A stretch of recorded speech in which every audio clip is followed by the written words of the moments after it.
So maybe I will start to introduce the speaker. And all right, so Professor Jian Ding, he has his PhD degree from UC Berkeley in 2011, and then he moved to Stanford and then Chicago, and then become a faculty at 2017 at the UPenn. He works on probability theory and the statistical physics, and he solved this case set and related problems with Alan Sly and Nike-san. And besides this work, he also worked on, he also solved this localization for Bernoulli-Anderson models. And this is a problem that Felix Spencer and the Bulgarian mechanics has been trying for decades. And he also worked on random geometry for Gaussian free field. And he received this Davidson Prize in probability in 2017 and shared with Nike-san. And so today he's going to talk about something completely different from what I say so far. And so which is new, which is two-dimensional random field Ising models. So let's welcome Professor Jian Ding. Shall I start? Yes. Thanks for the invitation and thanks for the very nice introduction. It is an honor to speak at Harvard. Today, I'm going to tell you some recent progress on random field Ising model. This is based on joint works with Matteo Wirth and Jiamin Xia. Both are graduate students at Penn. So first, let me quickly remind you the definition of the Ising model. Physically, it is a model for magnetization. Mathematically, let's consider a box in the d-dimensional lattice, which is viewed as a nearest neighbor graph. We pose some boundary condition for the box. For this talk, we will mainly focus on either or plus or minus boundary conditions. Then we consider configurations which assign each vertex in the box either a plus or a minus spin, as shown in this picture here. And then we can consider the Hamiltonian, which is defined as follows. The Hamiltonian has two parts. The first part incorporates the spin interaction across neighboring pairs. The second part incorporates the spin interaction with the boundary condition. Here, the plus minus sign in red corresponds to the plus or minus boundary conditions we have. With the Hamiltonian defined, we can define the Ising measure for any non-negative temperature by assigning a probability to each configuration, which is proportional to the exponential of -1/t times the Hamiltonian. You may think that the minus sign in the definition of the Hamiltonian and the minus sign in the definition of the Ising measure, they are redundant because they cancel each other. That's true, but we wrote this way in order to be consistent with the convention in physics. So anyway, now it is an easy observation that the Ising measure favors configurations with more agreeing neighboring pairs. This is clear from the definition of the Ising measure. A very interesting question is as follows: whether such local spin interactions lead to a long-range order. So first, let me tell you how do we measure the long-range order? We define the boundary influence, which is the difference between the spin average at the origin with plus and minus boundary conditions. By symmetry, this is just the spin average at the origin with a plus boundary condition. A crucial property for the Ising model is its monotonicity. With monotonicity, the plus boundary condition is the maximum possible boundary condition, and the minus boundary condition is the minimal possible boundary condition. So the boundary influence as defined indeed captures the maximum influence the boundary condition can possibly make to the spin average at the origin, no matter which boundary condition you choose. And this is why we only focus on either or plus or minus boundary condition in this talk. Now, we can define what is long-range order. We say long-range order exists if this boundary influence stays above a positive constant as the size of the box goes to infinite. In Ising's original thesis, he showed that for one dimension, there is no long-range order at any positive temperature, but the behavior is very different in 2 dimensions and above, where Peirce proved that at low temperatures, long-range order exists, but the long-range order does not exist at high temperatures. The result of Peirce is of historic importance because this is one of a few key reasons why the Ising model attracted so much attention from various research community. In fact, there has been a lot of understanding about the Ising model on the phase transition and on the critical phenomenon, but I don't want to talk too much about that because the main focus for today's talk is on the long-range order at low temperatures, okay? So for that, let's have a quick review of the Peirce argument, which proves that the long-range order does exist in 2 dimensions and above at low temperatures. So for this, we want to show that with a plus boundary condition, the probability for the spin at the origin is positive with the probability strictly larger than a half. Okay, here is a quick sketch for Peirce argument. If the spin at the origin is minus, then we consider the outermost boundary of the minus component at the origin. This is shown as the orange contour in the picture on the left. And Peirce constructed the following flip mapping, where we flip every single spin that is enclosed by this orange contour. Then we get a configuration as shown on the right-hand side, which in particular has a positive spin at the origin. So our goal is to show that the probability measure for configurations on the right-hand side is much larger than those on the left-hand side because the configuration on the right-hand side are the desirable configurations. To this end, we need to keep track of 2 things for this flip mapping. One is the probability change. The other is the multiplicity of the flip mapping. So we see that this orange contour on the left picture, they cut through edges that correspond to disagreeing pairs. And once we flip the spins enclosed by the orange contour, those disagreeing pairs become agreeing pairs. And in addition, this is the only change in the Hamiltonian. As a result, if the size of the outermost boundary is L, then the flip mapping gains a factor of e to the L over t in probability. Now, what is the multiplicity of this flip mapping? That is basically the number of ways to choose the grain contours on the right-hand side that is only exponential in L. So if t is very small, we see that the gain in probability dominates the multiplicity. And as a result, we can show that the probability for configurations on the right-hand side is indeed much larger. So this concludes the sketch of Peirce's argument and prove the existence of long-range order. Now let's move to the main object for today's talk, the random field Ising model. That is the Ising model with the presence of random disorder. For simplicity. Just a minute, let me interrupt a little bit. So there was a few people couldn't come into the lectures in the beginning of some problem with Zoom. So maybe you should define the model once again for them because they're just define the Ising model once again. Yeah, just define the model once again. I'm sorry about. Okay. So let's define the Ising model once again. Physically, it is a model for magnetization. Mathematically, we consider a box in the d-dimensional lattice, and we pose some boundary condition in the picture. We pose a O plus boundary condition, but we can also pose O minus boundary condition. And then we consider configurations which assign each vertex in the box either a plus or a minus spin, as shown in this picture. Then we can define the Hamiltonian as follows.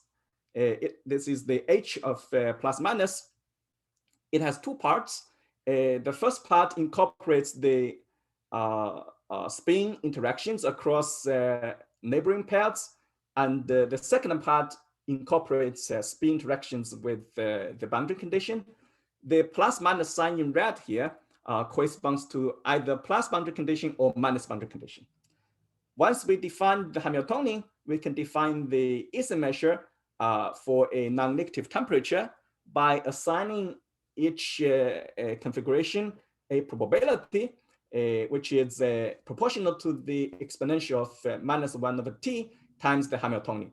From the definition, we see that the Ising measure favors configurations with more agreeing neighboring pairs, and the lower the temperature is, the stronger such effect is. The main purpose of this talk is to study whether such local interaction, whether such a local spin interaction leads to long-range order, and that is known. In fact, the main purpose of this talk is how the long-range order changes when we have the presence of random disorder. Okay, so. Sorry, just clarify, the dimension D is anything from 2 to anything, or? Yeah, D is a fixed constant. The interesting dimension is 2, 3, I think. Yeah, does the results differ substantially from 2 to 3? Yeah, the behavior is different actually between 2D and 3D. That will come soon.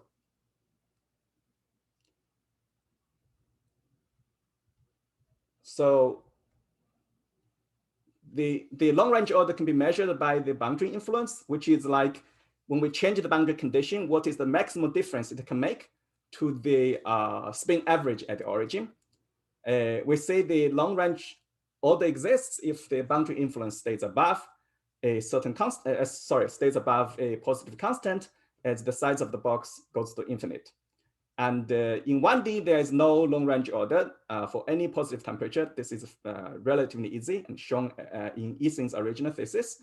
In 2 dimensions and above, long-range order exists at low temperatures, but not at high temperature. The difference in the behavior between 2D and 3D will come later when we introduce after we introduce the random disorder. Okay. I guess I don't need to repeat the argument for. No, there's no time for the piles argument. So I will just move to the definition of random field Ising model, which is the main object for today's talk, which is the Ising model with the presence of disorder. For simplicity, we consider disorder as independent standard Gaussian variables, that is Gaussian variables with mean 0 and variance 1. And we define the random field Ising Hamiltonian with the external field epsilon times h to be the following. So on top of the Hamiltonian for the original Ising model, we add another term, which is the term in blue here. This term incorporates the spin interaction with the external field. Here, the minus sign inherits the minus sign in the definition of the Hamiltonian. Okay, after we define the random field Ising Hamiltonian, we can similarly define the random field Ising measure by assigning a probability to each configuration sigma, which is proportional to the exponential of minus 1 over t times the Hamiltonian. Note that the random field Ising measure itself is a random variable, which depends on the random disorder. In the particular case of 0 temperature, this measure is supported on the ground state, which is unique, almost surely. This is because the Gaussian distribution is continuous. Without presence of disorder, the ground state is trivial because it is either or plus or minus, depending on the boundary conditions. With the presence of disorder, the structure of the ground state becomes highly non-trivial and very interesting. So in this talk, I will present results that apply usually also to positive temperatures, But for the purpose of appreciating the talk, for simplicity, you can just focus on the case of the 0 temperature. As I have announced earlier, the main purpose of today's talk is to study how long-range order changes with the presence of disorder. We again measure this by the boundary influence, which is defined to be the difference between the spin averages at the origin with the plus and minus boundary conditions. Here, the bracket notation denotes the expectation with respect to the random field Ising measure. Okay, so the main question today is to study what is the limiting behavior of this boundary influence. So, as a natural first attempt, one might try to use the Peirce argument to show the existence of long-range order, but that does not quite work, because if we recall the flip mapping introduced when we sketch the Peirce argument, once we have the random field will have influence on the probability change for the flip mapping. What is worse, such influence depends on the configuration sigma, and as a result, a uniform bound is not possible. I will re-emphasize this point. So in any case, the Peirce argument doesn't quite apply. That's actually for a good reason, because the behavior can be drastically different in many cases. For instance, if epsilon is large, that is, if the disorder is strong, then exponential decay for the boundary influence in any dimension was proved in a series of works using various methods. This is intuitive, because when the disorder is strong, the spin tends to be aligned with the external field. So this would tend to shield the influence from the boundary condition. This is a relatively straightforward and easy case, so I will not spend much time discussing it. On the contrary, if the disorder is weak, that is, if epsilon is small, this becomes much more delicate and challenging, and that's the focus for the rest of the talk. So for this problem, in 1975, Imre Ma made the following prediction.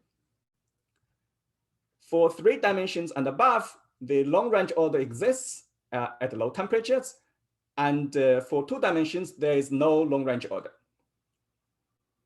Here is a very rough underlying intuition behind the Imre Ma's prediction, and in particularly aims to explain why dimension 2 is the critical dimension.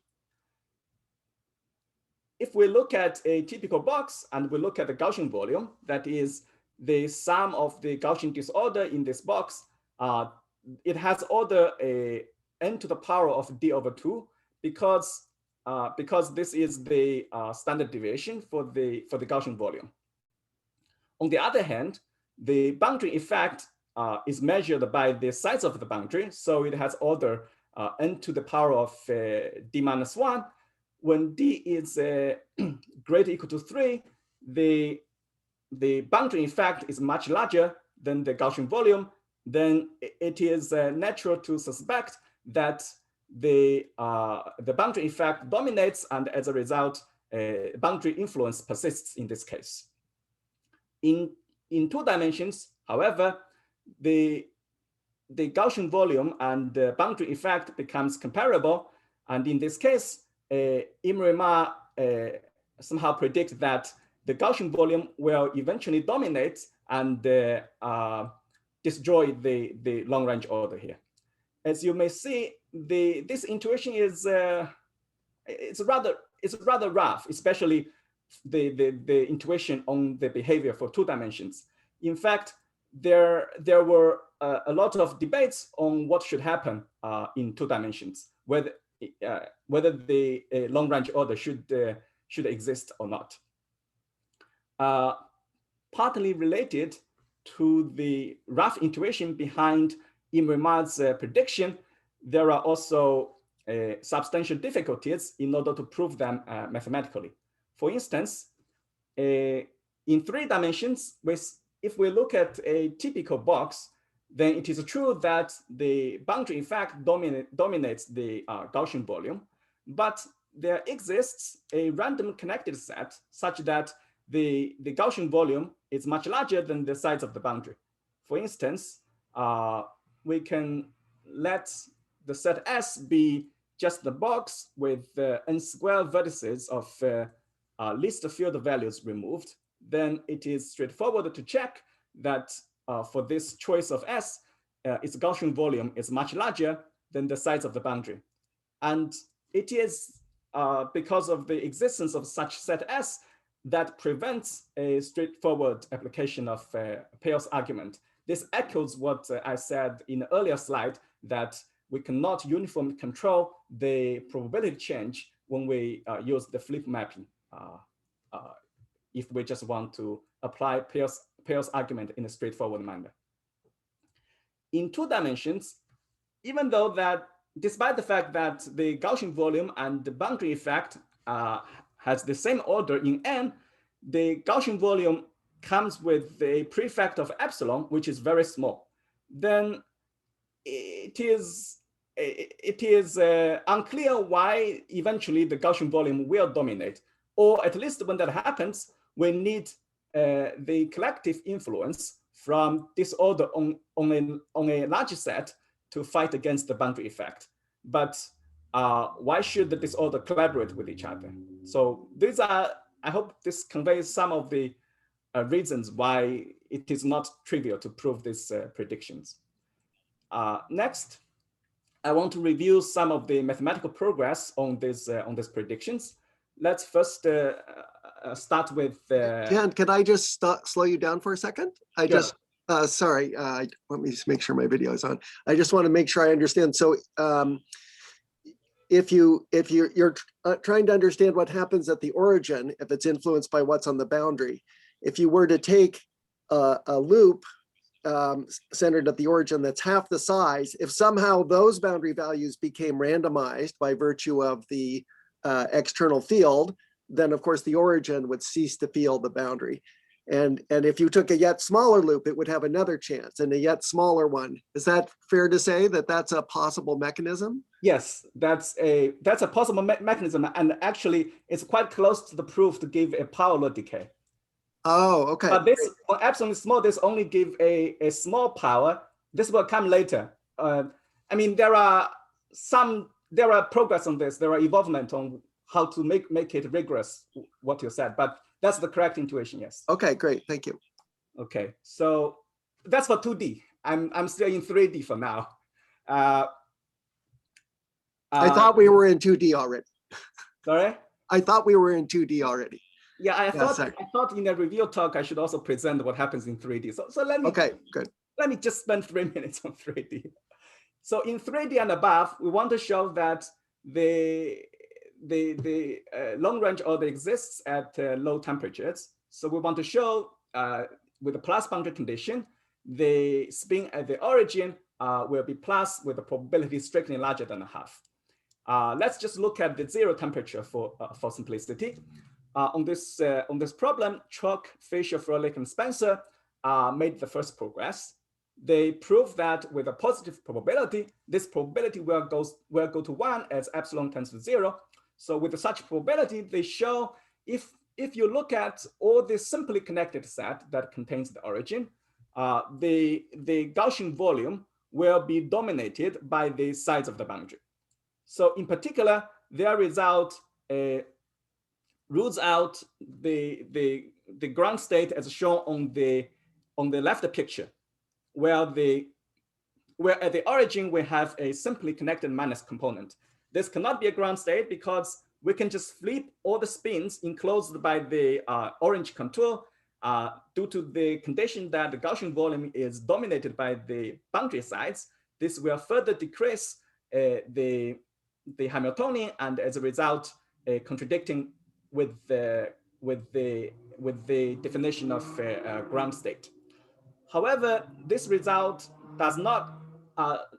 did not prove the existence of long-range order yet, because it does not rule out the ground state shown in the right-hand side of the picture, where we have a minus component at the origin, but this component is not simply connected, because their result can only control what happens to simply connected subset.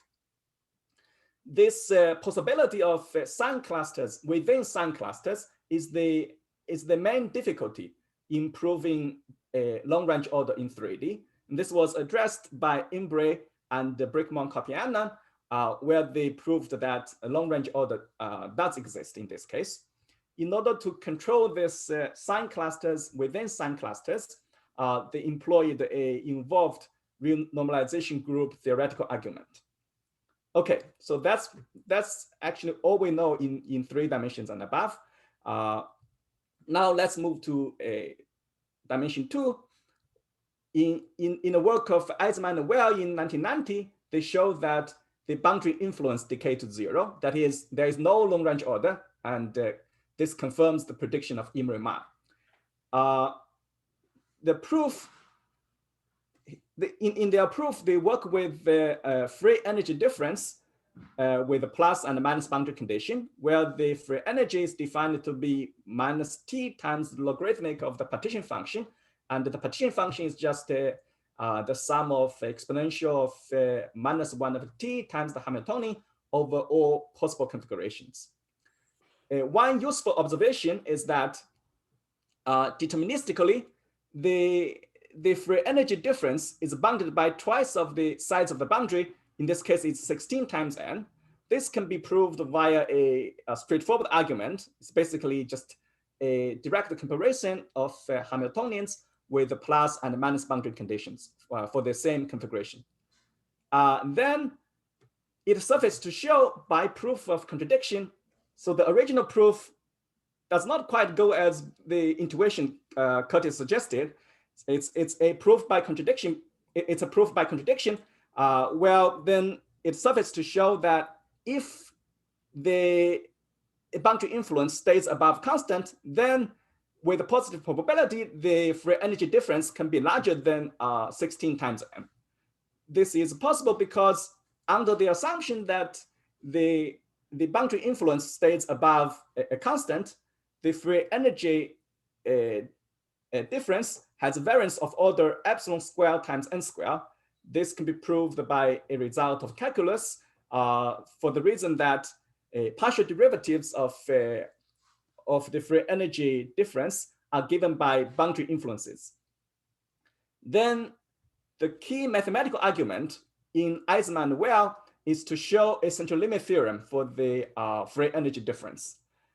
Because if we know that the free energy difference behaves like a Gaussian variable, and we know the variance is like epsilon squared times n squared, then with a positive probability, which may depend on epsilon, but we don't care, with this positive probability, this Gaussian variable will be larger than 16 times n. So this gives us the desired contradiction and concludes the proof. In this proof, Eisenman and Well used some ergodic theory type of arguments. This is why they only obtained a qualitative result without a decay rate. So after the work of Eisenman and Well, the remaining debate among physicists is on the decay rate. So there are two possibilities. One is as epsilon varies, the decay rate evolves from polynomial decay to exponential decay. So this is the so-called BKT transition, which was discovered as a very interesting phenomenon in condensed matter physics. Or the other possibility is, no matter what epsilon is, there is a exponential decay. There are supporting physics arguments in both directions for this debate. Well, I guess that's why it's called a debate. There hasn't been much progress on this problem until recently. Chatterjee proved an upper bound of 1 over root log n on the decay of the boundary influence. Later, Eisenman and Pellet proved the upper bound of polynomial decay. using a streamlined and enhanced argument of Eisenman and Well in 1990. And this argument is very similar to the kind of sketch Curtis suggested. But since epsilon is very small, you have logarithmic scales. In every scale, you only gain a little bit. So the power obtained from this argument is very small. The gamma here decays quickly as epsilon goes to 0. In fact, if one can prove a polynomial decay with a power strictly larger than 1, then there is a standard argument to enhance this to exponential decay. So the crux of this problem is to indeed just prove a polynomial decay with a large power. Here, large just means strictly larger than 1. This was done recently. First, this was proved by Jian Ding and myself at 0 temperature. A key novelty in our proof is an application of Eisenburchart on the dimension of geodesics in tortuous percolation system. Afterwards, there are 2 concurrent works one by Jian Ding and myself, and another by Eisenman, Harry, and Pellet, proved the same result for positive temperatures. Both proofs employ the Eisenburchart in a crucial manner as in the 0 temperature case, but address the additional difficulties coming from positive temperatures in different ways. So in the next 2 to 3 slides, I want to explain at least the flavor I want to explain 2 things. One is what is Eisenburchart. 2 is how it is related to the decay rate of random field Ising model.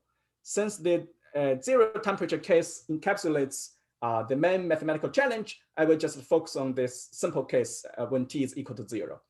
And I will, in fact, explain these 2 items in the reversed order.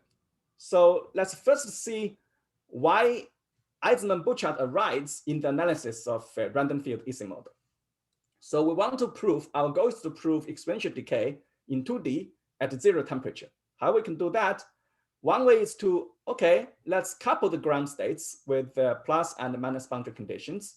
And then we say a vertex is a disagreement if the 2 ground states differ at the vertex.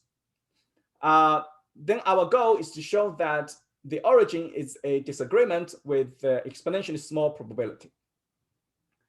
Then it might be useful to consider the interactions of disagreements. One observation is that disagreements have to percolate to the boundary. That is to say, if one vertex is a disagreement, then there must be a neighboring sequence of disagreements from this vertex all the way to the boundary. So this observation motivates us to look at a exploration process starting from the boundary.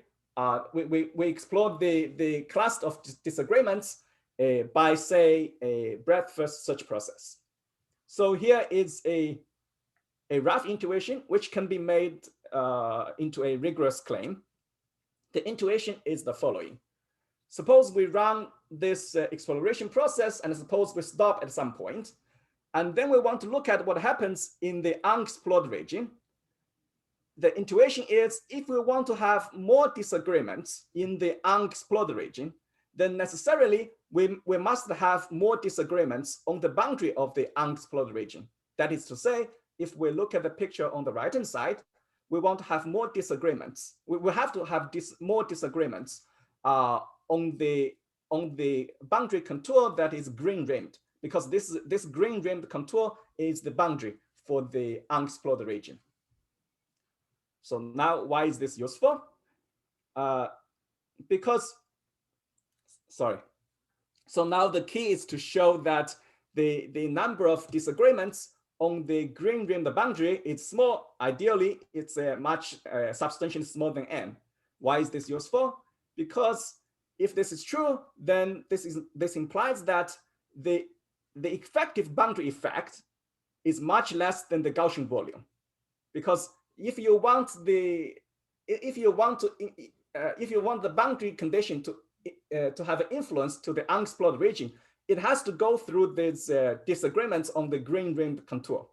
So once we show that the number of disagreements on this green-rimmed contour is substantially smaller than n, then this implies the effective boundary effect is substantially smaller than the Gaussian volume.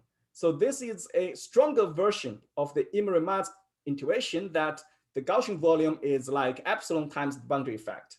With this intuition, now we just apply the analysis Curtis suggested earlier. We will get a polynomial decay, but since we have improved the Imre-Maas intuition to a stronger version, the power law we get is a power law with the polynomial decay we obtain will be a polynomial decay with a large power. That's why it is useful. So now the key is to prove this, is to control this number of disagreements. And it suffices to show that the disagreements percolate barely. For instance, if we can show the crossing distance for the disagreements has dimension strictly larger than 1, then we would be done. By this, I mean, if we can show the intrinsic graph distance restricted to disagreements has dimension strictly larger than 1, then that would be enough, because that means we can run the exploration process for a large number of steps, which is superlinear in n. And if we stop at a typical time, by a simple volume argument, we can show that the number of disagreements on the green rimmed contour would be much less than n. It is the above crossing distance bound that calls for an implication of Eisenburchart. So now let me explain what is Eisenburchart. It is a result on percolation regularity. In percolation, we define a random open subset for the lattice, and we study connectivity properties for its open clusters. For instance, a typical question is whether there exists a crossing that is an open path through a rectangle. Eisenburchart says the following: if the percolation system is tortuous, then the crossing distance has dimension strictly larger than 1. What is tortuous? It is the following. Let's take k arbitrary well-separated rectangles in the big box, as shown in the picture. These rectangles can be of different sizes, and they can be of arbitrary orientation. The totality assumption says that the probability for crossing through each of these k rectangles by the percolation system, this probability is exponentially small in k. If this holds uniformly for all choices of k rectangles, then the totality assumption holds. Under this assumption, Eisenburchart says that the crossing distance, say between the left and the right boundary, has a dimension strictly larger than 1.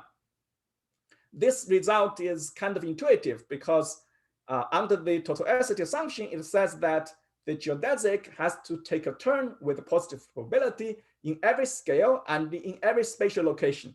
Then globally, the geodesic has to be fractal-like, and as a result has dimension strictly larger than 1.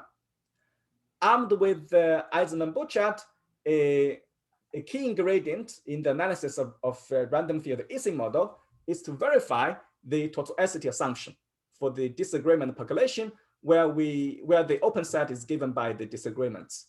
This is not trivial, but it can be done, especially if one has the belief that this is the right direction to go. It's a matter of just a matter of effort. Okay, so I don't want to jump into any more details, but hopefully this gave you some flavor on what is Eisenburchart and how it is related in the analysis of random field Ising model. So this concludes the first part of the talk, and next I want to move to the correlation length for two-dimensional random field Ising model. So HDR, shall I still stop at 4 sharp? Oh, you don't have to be sharp. It's, Oh, but roughly sharp. Okay, I got the idea. Okay, so in previous discussions, we look at the case when epsilon is small but fixed, and look at the limiting behavior as the size of the box goes to infinite. In the second part of the talk, we look at the limiting behavior as epsilon goes to 0, and we ask, in this case, what is the minimal size of a box to see influence from the random field? That is, what is the scaling of the correlation length per psi, which is defined to be the minimum of n such that the boundary influence drops below a certain number m that is between 0 and 1. For the purpose of this talk, we can just imagine that we look, the little m is chosen to be a half here. There have been various physics predictions on the correlation length, either by numerical studies or by non-rigorous derivations. But there was no consensus even at the 0 temperature. A common belief was that the correlation length scales as e to the epsilon to the -2 power, but there is also some recent work which supported the belief that the scaling is e to the epsilon to the -1 power. On the mathematics side, from Chatterjee and Eisman-Pellet's work, we know that the correlation length is upper bounded by e to the epsilon to the -2. In a very recent work with Matteo Wirth, we prove that the correlation length scales as e to the epsilon to the -4/3 power at 0 temperature. Also, the upper bound applies for all positive temperatures. I want to give a few remarks. First of all, the emergence of the 4/3 exponent is unexpected, even from the physics point of view. Also, in our result, we give a lower bound at 0 temperature, but we don't have a lower bound at a positive temperature, even though we believe the lower bound should extend to low temperatures. But there is some additional difficulty in the low temperature case. That's because at 0 temperature, if n is small, then the ground state is either O plus or O minus, depending on the boundary condition. But at the positive temperatures, a positive fraction of vertices will have opposite spins, and this opposite spins creates holes and will pose additional challenge for the analysis, which seems to be similar to the challenge in proving long-range order in 3D. So one might hope that the idea of Bricmont and Kopianen may help addressing this issue, but that remains to be seen. Our proof draws a connection between the random field Ising model and the greedy lattice animal. Let me explain what is this connection. So let's consider the ground state. I'm just talking about at a 0 temperature since this point. Consider the ground state with a minus boundary condition. If it assigns a positive spin at the origin, that is, if the spin at the origin is not influenced by the boundary, then we can let S be the sign component of the origin. Then necessarily the Gaussian volume has to be larger than the boundary size of S. That's because otherwise we can flip the spins in S and further decrease the Hamiltonian. This is very similar to the argument I presented when we discussed the long-range order in 3D. Anyway, we see that if the ground state with minus boundary condition assigns a positive spin at the origin, that implies the greedy lattice animal, which is the maximum over all lattice animals, and the maximum of the ratio between the Gaussian volume and the size of the boundary is greater or equal to 1. Here, a lattice animal is just a connected subset in the lattice. Somehow that is the common terminology in the community.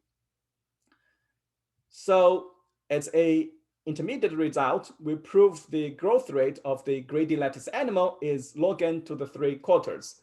As you may correctly suspect, this 3/4 power is responsible for the 4/3 exponent in the correlation length for the random field Ising model. That's indeed the case. Also, the same bound, here we look at all the connected subsets, but the same bound holds if we just look at a simply connected lattice animal. This is different from what happens in 3D, where we know that if we look at simply connected lattice animal, it is upper bounded by order 1. Finally, I want to point out that the upper bound on the gradient lattice animal directly implies a lower bound on the correlation length at the 0 temperature, especially for the analysis I presented in the first half of this slide. In what follows, I want to give you a heuristic argument which explains intuitively why the 3/4 exponents in the gradient lattice animal arises. For this purpose, I want to construct a near gradient lattice animal via a recursive procedure so that the 3/4 power will arise as a lower bound for the gradient lattice animal. It will be convenient to have rotation invariance, so let's pass it to the continuum and replace the lattice Gaussian field by a standard white noise W in the plane. And our goal is then construct a polygon in the continuum. To be a bit more precise, for n that is larger than e to a constant times epsilon to the minus 4/3, we want to construct a polygon P star with the diameter of order n and each side longer than 1, such that the Gaussian volume dominates the perimeter of the polygon. The Gaussian volume here is just the epsilon times the white noise value of the polygon. Our construction is based on recursively expanding the square of side length 2n in a gradient manner using a locally optimal construction at every stage. So now let me describe this construction in a bit more detail.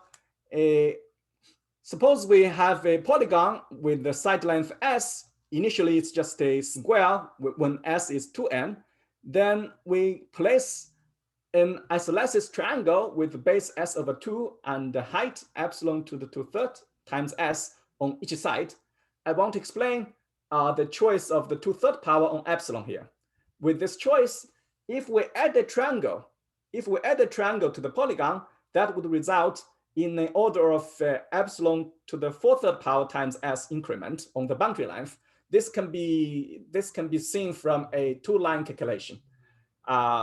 On the other hand, the standard deviation for the Gaussian volume of this triangle is order of epsilon to the power 4/3 times s. So the 2/3 power is chosen such that the increment on boundary length and the standard deviation of the Gaussian volume have the same order. And with this choice, it turns out the 4/3 exponent emerges. Finally, I want to give a remark that we add triangles instead of seemingly more natural rectangles for the reason that adding triangles of the same area results in a much smaller increment on the boundary length. So this says adding triangles is much more optimal. Now, the step 2 of the construction is very self-suggestive. We just check these triangles one by one, and we add those whose Gaussian volumes are larger than the increment of the boundary length. Due to our choice of parameters, each triangle will be added with a positive probability. Then we just repeat this construction by adding triangles with the shrinking sizes until the side length of the polygon drops below a certain constant, then we stop. Okay, now let's have a quick analysis. Initially, the difference between the Gaussian volume and the boundary length is close to -8 times n. That's also obvious. And if n is like e to the constant times epsilon to the minus 4/3, we can have c times epsilon to the minus 4/3 rounds for this procedure. And in every round, due to our construction, we see that we gain an order of epsilon to the 4/3 times n on the difference between the Gaussian volume and the boundary length. If the constant is large enough, then at the end of our construction, the Gaussian volume will dominate the sides of the parameter, and we get a desired polygon as we claimed before. So this heuristic argument explains the intuition why 4/3 is the correct exponent in the correlation length. But in order to prove this, correlation length, there are still substantial challenges for both upper and lower bounds.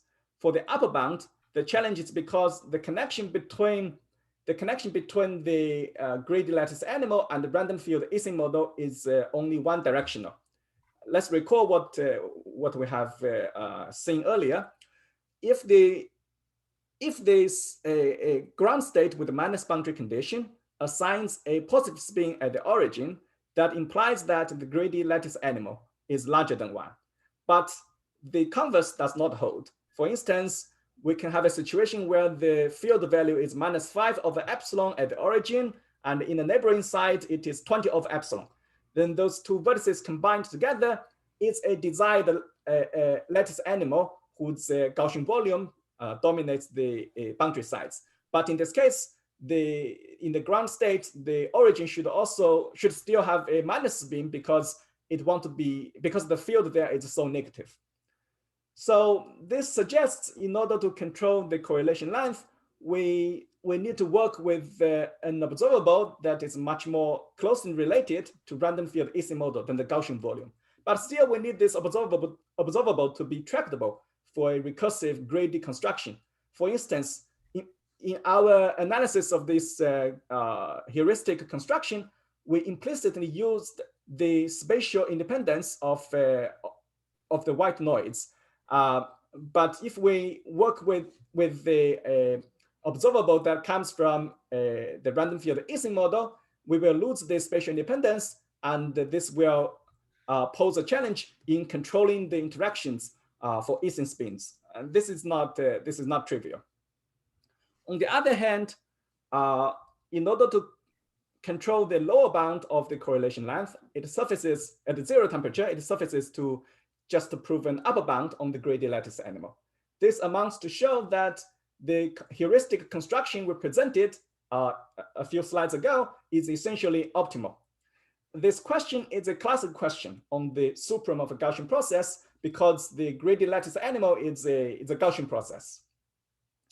The basic idea is to use Kolmogov's chaining method, which exploits the clustering structure of the Gaussian process. So basically, for each Gaussian process, we can associate a Gaussian metric to its index set, where the distance is the standard deviation of the difference between two corresponding Gaussian variables. Then we can try to bound the supreme by taking advantage of the clustering structure of this Gaussian metric. We can perform an analysis in multiple level resolutions. In the high resolution, we control the fluctuation within each cluster. And when we move to a low resolution, we just treat a cluster as a single point and to perform a similar analysis. So this way, we can get a quite efficient control on the supreme of the process. And as you can see, the key challenge in applying the chaining method is to design a schematic method to construct efficient clustering structure for a given Gaussian process. Along this line, Doodley, Fennick, and Talleyrand obtained far-reaching results. For instance, Doodley obtained Doodley's integral bound, which is given in terms of covering numbers of this Gaussian metric. Doodley's bound is oftentimes easily computable and usually sharp, but not always. When we apply Doodley's integral bound to the greedy lattice animal process, we get an upper bound of log n. Unfortunately, this is much larger than the desired bound, which is log n to the 3/4. On the other hand, Talleyrand developed the majorized measure theory, where he defined the so-called gamma-2 functional, which captures the supreme of Gaussian process up to constant. So if we can compute the gamma-2 functional associated to the greedy lattice animal process, then we will be done. However, that seems quite non-trivial because on the one hand, the definition of the gamma-2 functional is rather complicated. And on the other hand, the correlation structure of the greedy lattice animal is also very complicated. So in the end, our proof strategy is to use a multi-scale analysis, which is guided by the chaining method. And also we employ a two-dimensional geometry, especially the two-dimensional geometry, which gives the increment on the boundary length when we add a triangle to a polygon.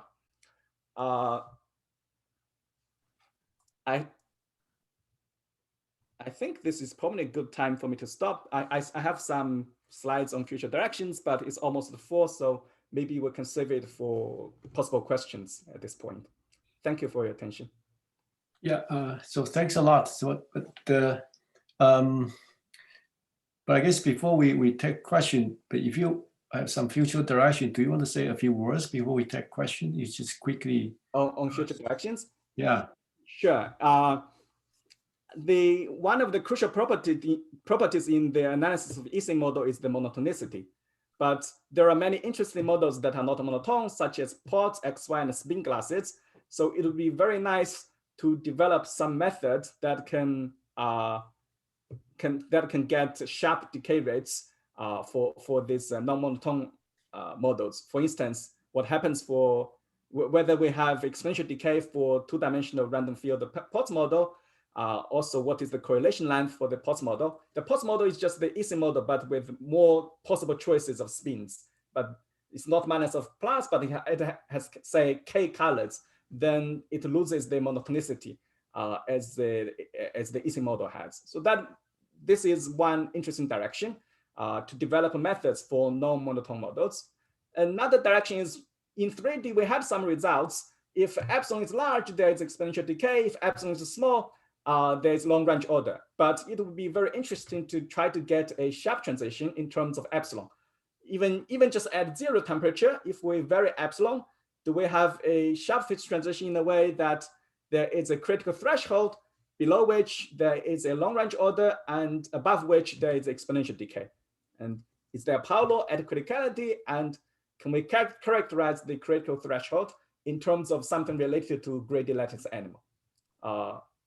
Yeah, those I think are interesting questions. One may think in the future. All right, so so maybe it's a good time to ask questions. Are there any questions? I don't know. So I have a question. yes, go ahead. So thanks for that really interesting talk. Are there any good continuum limits you could extract here to which your results would apply? Yeah, that's a very good question. The analysis so far, you see, it's not very. There is some continuum limits, but it's in a different flavor. One can look at the 2-dimension, for instance, look at the critical temperature and choose epsilon carefully so it decays as a power of the size of the box. Then one gets some scaling limits that is different from without the disorder. In that sense, there is some work. In what we do, there's one direction I didn't mention, which I would like is, for instance, just look at the 0 temperature and we have some weak disorder. We know there's exponential decay for the ground states, right? So basically that means the spins should be essentially like independent percolation, but there's some local interactions, local correlations. In that case, can one show that the interface is like the interface when you have independent percolation? Yeah. I'm not in, it's presumably SLE6 if it is a percolation system, critical percolation system. I asked some of my friends in SLE, yeah, it seems to be hard because we don't know. In order to prove the convergence for percolation to SLE6, one needs to prove the so-called Cardin's formula. I don't even know what is the analogous thing here. So that could be hard. But I see. That's really interesting. And maybe this is kind of a follow-on question, and perhaps there's no relation at all. But of course, 4/3 reminds me of the 4/3 dimensional outer boundary of Brownian motion. I wondered if there's any connection there, or is it just the law of small numbers? They happen to be the same. Yeah, that's a very good question. the honest answer is I don't know. I didn't investigate these connections. I think here the 4/3 arises just as the simple calculation I showed you in the heuristics. Yeah, yeah. But for Brownian motion, that 4/3 has to do with the intersection exponent. Right. Which, I mean, again, it's actually proved by looking at SLE. But is there a 1-line or 2-line argument that give the intuition? I don't think I know that, at least. Okay, thank you. Thank you for your question. Yeah. Any other questions? So I actually have some question, but I would, if anybody else has question, please go ahead first. All right. So because nobody say anything, so actually my question, I find it very strange that you got this exponent completely different from the two physicists camp, and how. So what's their intuition? Why? How come they got it so wrong? Yeah. Okay. It's a very Did good you have question. comments after your work? So what's the explanation? They got it wrong. First of all, many of these physics predictions are based on numerical studies, where the size of the box is fairly small, actually. And second of all, some of these physics arguments are based on renormalization. Yes. Which I think that kind of corresponds to, in our analysis, not add triangle, but add rectangles. Because if you do renormalization, you kind of go from big lattices to small lattices. One is always constrained in the sort of the square box or rectangle situation. But if we do that, we will exactly get the Gaussian scaling. But the triangle is just much more efficient in this case. Maybe that's sort of unconventional in the renormalization group argument. That's my guess. I haven't interacted with physicists yet, but that's a reasonable guess, I think. All right. Anybody has any questions? So this is your last call, your last chance. Okay. So all right. So I don't see anyone has questions. So this thanks to Professor Jian, and thanks a lot.